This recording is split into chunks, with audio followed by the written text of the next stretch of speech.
Jelang libur Nataru, Pemkab Pringsewu siapkan rumah singgah antisipasi COVID-19. Jelang Natal dan Tahun Baru, pemerintah Kabupaten Pringsewu mengantisipasi varian baru COVID-19. Wakil Bupati Pringsewu Fauzi mengatakan Bupati Sujadi beberapa waktu lalu telah meninjau gedung yang akan dipakai untuk rumah singgah.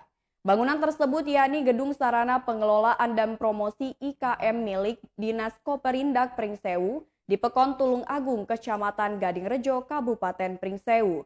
Gedung ini dipersiapkan sebagai rumah singgah COVID-19.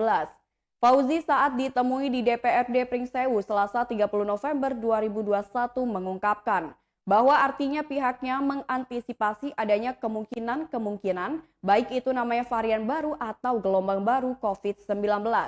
Oleh karena itu, ia mengajak warga supaya mengikuti peraturan yang diberikan oleh pemerintah pusat ataupun daerah.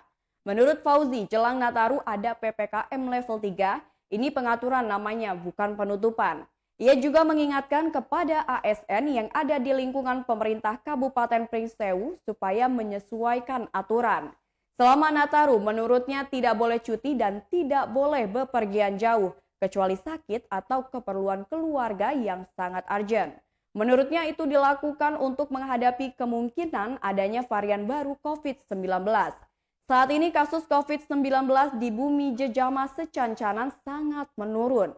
Pemerintah Kabupaten Pringsewu terus berupaya menggencarkan vaksinasi COVID-19. Ia mengimbau supaya masyarakat yang belum divaksin untuk dapat segera divaksin. Kepala Bidang Pencegahan dan Penanggulangan Penyakit Dinas Kesehatan Pringsewu Hadi Mukhtarom mengungkapkan, sudah tidak ada kasus baru COVID-19.